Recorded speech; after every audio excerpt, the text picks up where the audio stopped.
are here today to talk about something very important. This is Prostate Cancer Awareness Month, and we're going to be talking to some doctors, right, hon? We are going to be talking to some doctors, important doctors, because they did a radical prostatectomy on Bob after he was diagnosed a couple of months ago with prostate cancer. That's right. I am a cancer survivor. I had prostate cancer, and I will tell you, I wasn't sick. There were no symptoms of any kind. Just some wonderful doctors, especially my primary care physician, who said, "Bob, we got to check your PSA every 6 months because your dad died of prostate cancer." My father did die of prostate cancer, so it was in our family. And we've been watching it very carefully. And you have got to, guys, you've got to have your prostate checked and your PSA. 40 and over, age 40 and over, you've got to do it. Yeah. Urology Centers of Alabama were just fantastic. My surgeon was great. We're going to be talking to them today. We're going to talk to the insurance company that paid the bill. And I can't tell you how important it is, right? And Jamie, you have to make that decision with your spouse, and make that decision what you want to do, right, hon? Right, because we're going to be talking about the different treatments you can. So there is a big decision to be made Right. If your husband or father or son's diagnosed with prostate cancer. So please watch this very carefully and take it seriously. Because, listen, you're looking at a guy who had prostate cancer. And now I'm going to tell you something.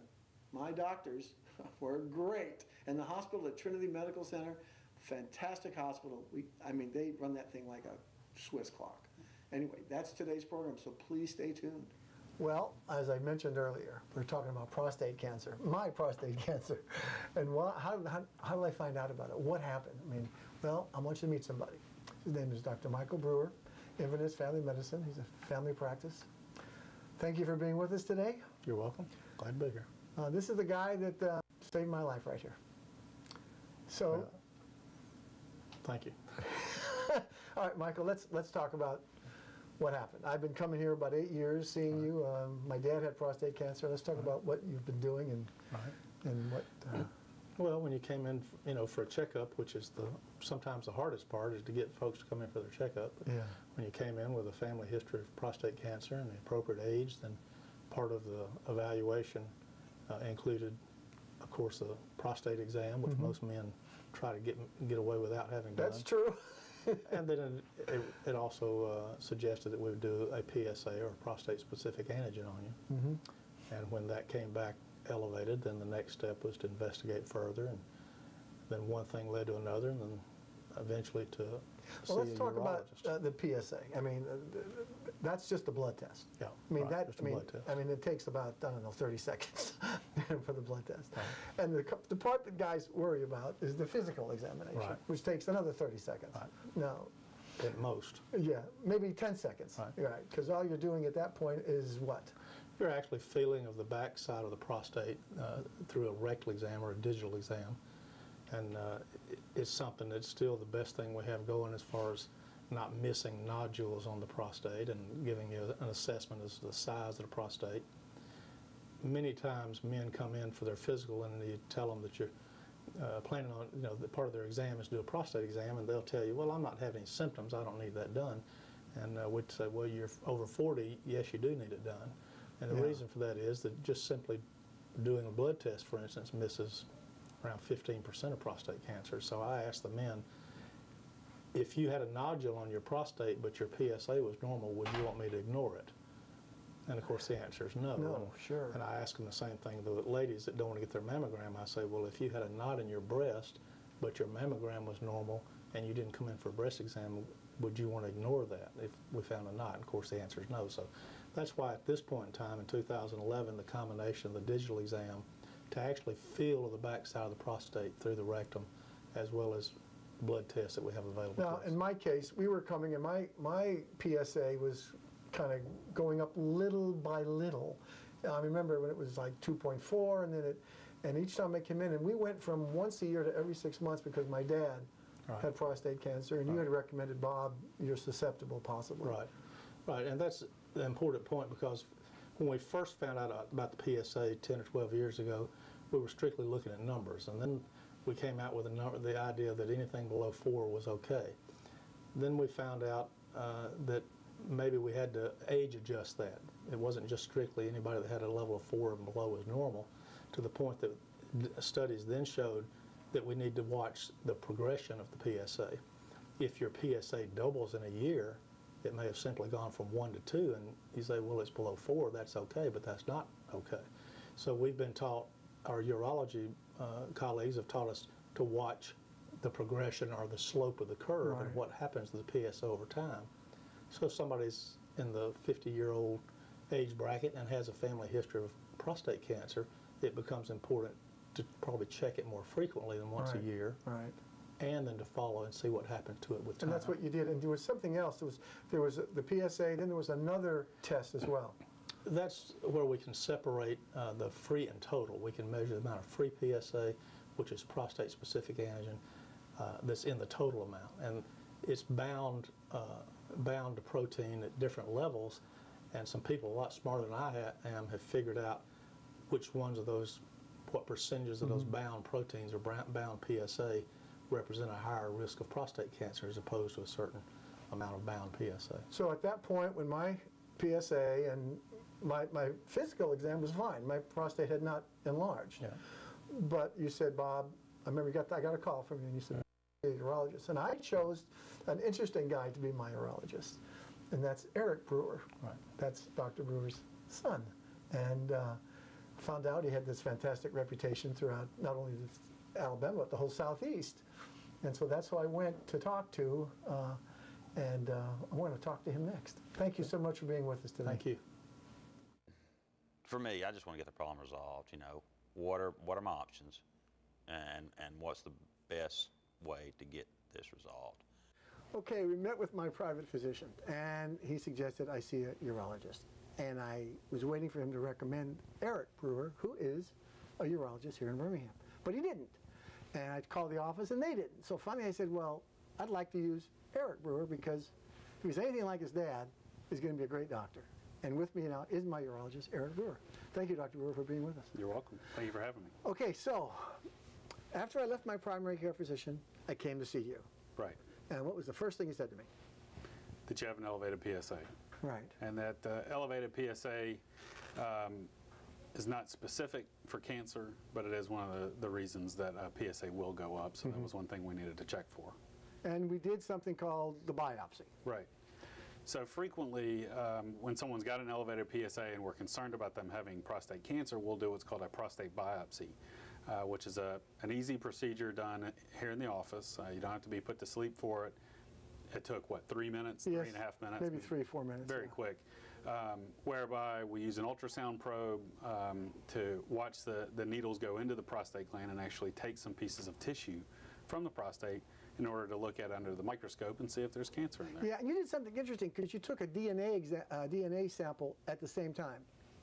Right. That's one of the things that we've started doing here in the recent future, and that's simply just one more check to make sure that the tissue samples are matching with the patient, because you know, things happen and things get mixed up, and you don't want to tell the wrong patient that we found cancer on them. So that is one thing that we've started doing. And then I got the call from you, and I did have cancer. Right.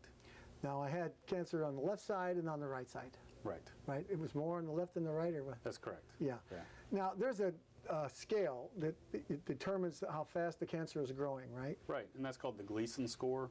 Okay. And it's a score that's used to help determine, like you said, whether the cancer is slow growing or fast growing. Yeah, and mine was toward the high end. A little bit, yeah. Yeah. So we decided, okay, the next thing that happened was Dr. Brewer went through all the different things I could do, and it seemed to be an awful lot of things. Right.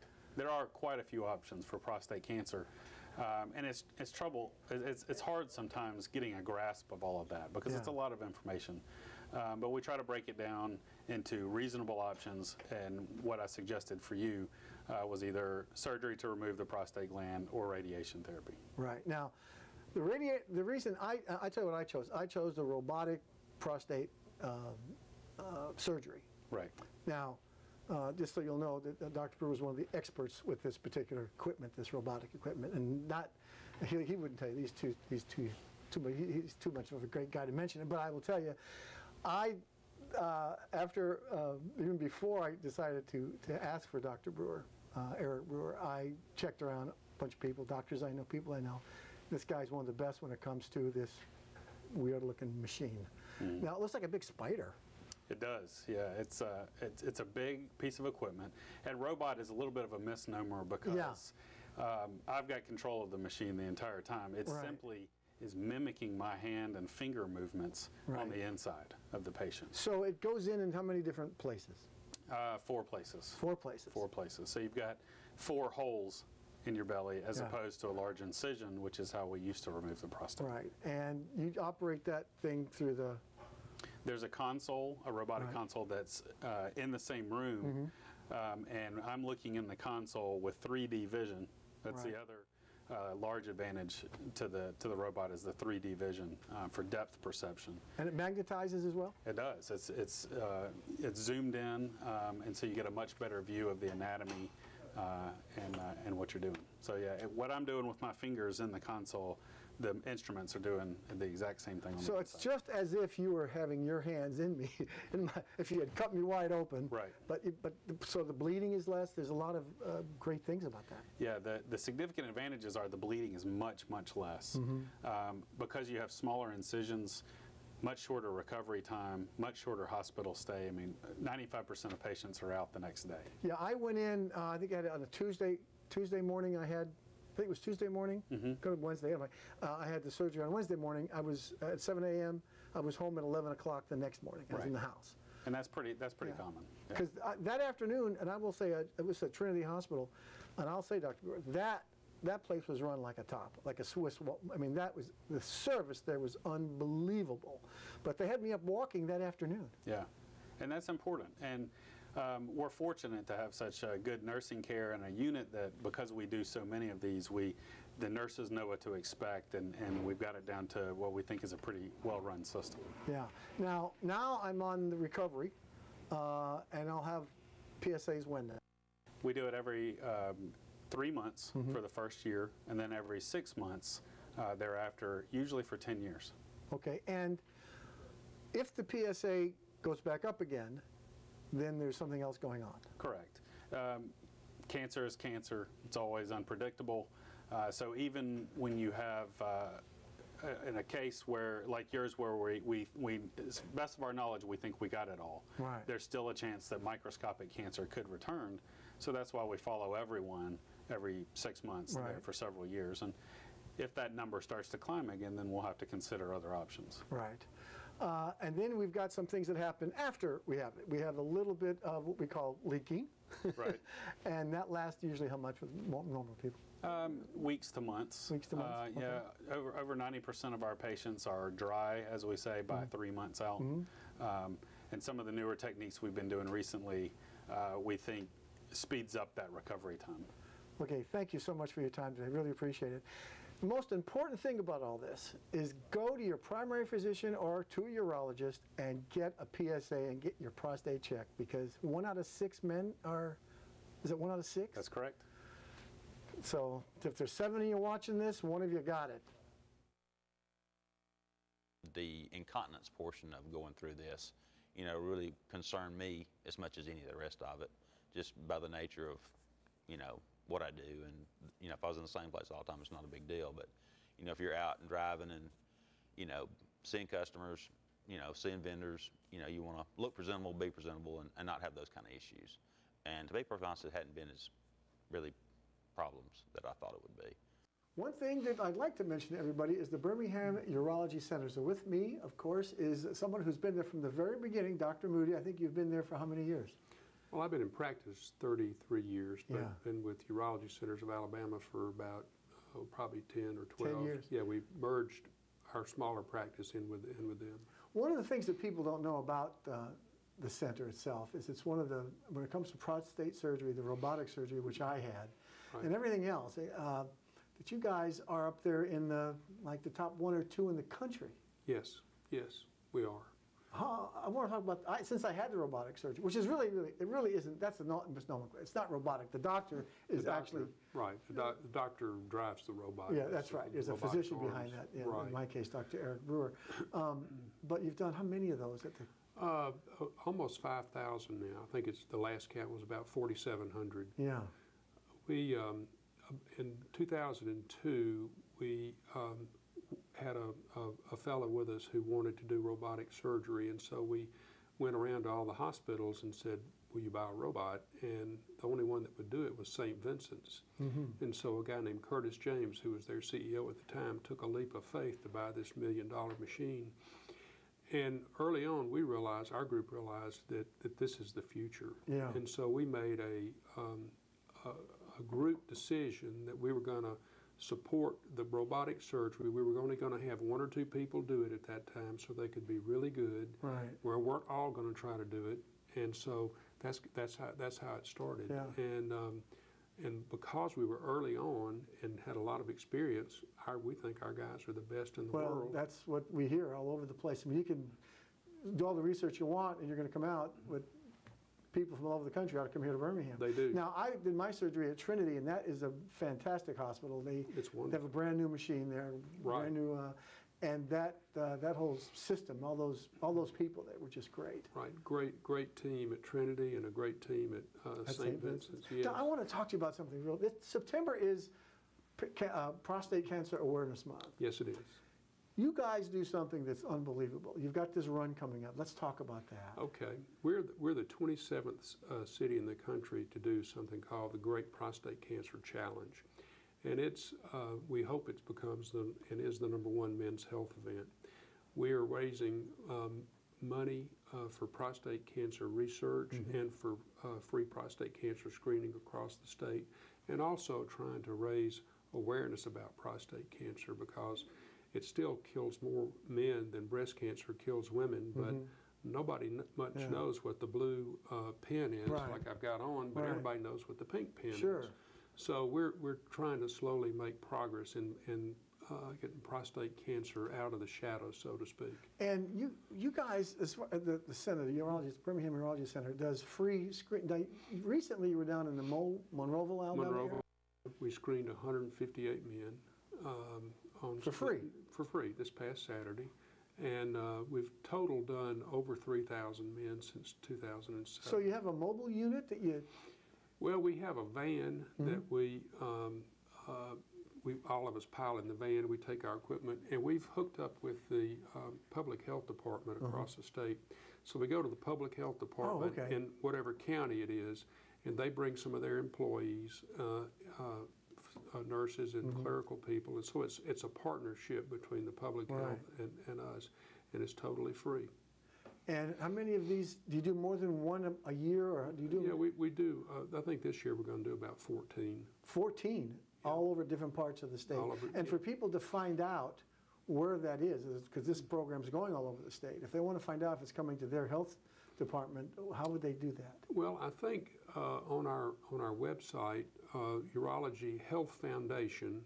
That's the nonprofit arm of our business. Urology Health Foundation has a list of the websites. I mean, of the sites of the upcoming screenings, and we started out concentrating on with areas that we thought were the highest risk, and that was the black belt area of our state, where the access to care is limited and where there's a high African American population who those guys are at higher risk. And let's talk about that, because 1 in 6, the way the statistics are running now, I understand it, 1 in 6 men will get prostate cancer. Correct. But in the African American community, 1 in 4. 1 in 4. And do we know why that? The short answer is no, but it probably has some racial predilection, diet, environment. I mean, all those things enter into it. But the bottom line is nobody really knows for sure, but we do know it's real. Now, let's talk about the run again. The run is September 24th. Right. And it's from Oak Mountain State Park. It's going to take you all the way down to Dogwood Pavilion. Well, it starts at the dog, and we run. It's going to be a 5K run and a 1 mile fun walk. Okay. And we want to have as many people come out as possible. We've had a lot of interest in it. It's our first year to do it, so we're very nervous because we really didn't know what we were doing, but we've had the help of a lot of great people in the community and encouragement from them, and a lot of help from our employees. We have great employees who we like to say that one of the core values of Urology Centers of Alabama is community service, and we have employees that do all kind of different things in the community, and so they've kind of rallied around this as a project for us. Well, Dr. Brewer, I want to thank you for being with us today. And listen, I'm going to tell you right now, I'm sitting here today because you guys did a great job. Well, thank you. Thank you for doing this. My concern was, how long do I have to live? And I think that some of these feelings, in retrospect, some of these feelings are very, very normal. I've talked to so many people that's gone through the same thing. And you don't know which way to turn. The first thing you want to do is gather all the information you possibly can to find out what your options are. And you're doing this in a state of mind that, so yeah, you can go from one extreme to the other. But I think there is a period there, maybe, I guess it varies from individual, but I went through a period of about 30 days before I really got a grasp on this thing and what I was going to do about it. And then that trend starts developing of positive thinking, that I'm going to beat this. This is not going to happen to me. I'm going to do whatever I need to do to cure myself of this disease. You know, when you get sick, and you got your doctors, you got your family, and then you've got this thing called insurance. And all of a sudden you get a call from the insurance company. And why? Well, because they care about you. I didn't know that until I get this call. I'm with Blue Advantage, and I'm 67, and that's what I chose to do. I get this call from this young lady, Jessica Jeff. Hi, Jessica, and here she is. She's my caseworker, and I didn't know I had a caseworker. So let's talk about what you did for me, because anytime you're in the situation where you're going to have major surgery, this is what you do all the time? Yes, sir. All right, tell me what you called me. Let's talk about that. Yes, sir. Well, at Blue Advantage, because we focus on the total wellness of our members, we offer them a nurse case manager as well as a social work case manager. Right. Of course, the nurse case manager handles the medical aspect of it, making sure they have medications and get their doctor's appointments and things of that nature. And the social workers, we just follow up to make sure there are no social needs. Things like needing help with their medications if the cost is too expensive for them. We link them to necessary programs that will, in essence, help them get their medications for free. If there are any alternative community resources that they may need, because oftentimes when you have major surgery, you're out of the loop for a little bit. So you're going to need a lot of financial assistance. There are different programs in the community that will help pay bills, groceries, provide transportation to different places. Isn't that interesting? And so you do all that? Yes, sir. So when you called me before I went to the hospital, you asked me those kind of questions. Did I need any help? And in this case, I didn't. Everything was fine. We had a nice conversation. You were just as sweet as you could be, and I was very pleased to get the call. Then I get another call from you. Now, let's talk about that. The after call, the follow-up call, is just to make sure, like I said, that you had your follow-up appointment scheduled. The nurses want to make sure that you got your proper medications and you understand how to take them. I got that call too. The side effects of those. And then also I follow up to make sure that you don't have any issues getting those medications. And if you need help getting groceries or bill payment while you're kind of down and out, we link you to those necessary resources. You also asked me about the hospital. You asked me if everything went okay at the hospital. Yes, sir. And I was at Trinity, did a fantastic job. I got to say, they did a great job. But you asked those kind of questions. Well, yes, sir. Well, Jessica, I just want to thank you personally, because it was very heartwarming to get a call, from my insurance company. Yes, sir. Thank you again. Thank you. I don't know if the insurance company you might have has case managers. I don't know that. But you ought to find out when you're having surgery or anything like that, find out if they do have case managers. And if they don't, it's a good idea to find a company that does. So let me tell you, having a case manager really does help. I was back behind my desk working. Obviously, each individual is different as to their rehab time, but yeah, I've heard stories about guys being back to work within 10 days' time, picked right up where they left off again. For me, I couldn't ask for a better resolution to this problem. Well, I want to live long enough to see my grandkids, and so I can see my kids suffer the way I did. And welcome back. You know, Right. Bob, it's interesting because you went through all this.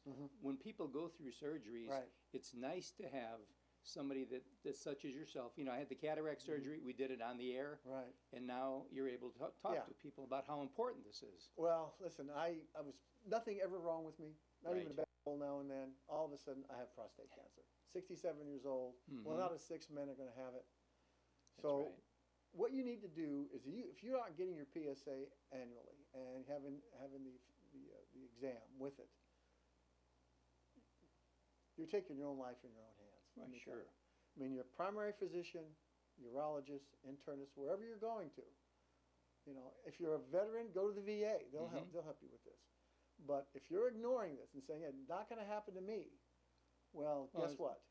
It happens. Yeah, and especially if you're over 50 years of age. Over 40 now, Jack. Well, is it over 40? 40. When you reach age 40 out there, and so if you're a family member, relative, and they're 40, 45 years old, it takes 30 seconds for the physical part of the exam, and maybe a minute to draw the blood, and that's it, and you're out of there. So, and this is an important thing. More men die of prostate cancer than women die of breast cancer. Isn't that amazing? That's right. So if you ever see a little blue, you know where the little pink thing is? You're right. Okay. If you see a blue one, that's for prostate cancer. And this whole business about being aware that you may have it and not even, because I had no clue that I had it. Okay. That's about all I got to say about That's all that. Well, thanks for joining us this week, and join us every week because each week we're here. At your service. You take care and have a great weekend. Bye-bye. Bye-bye.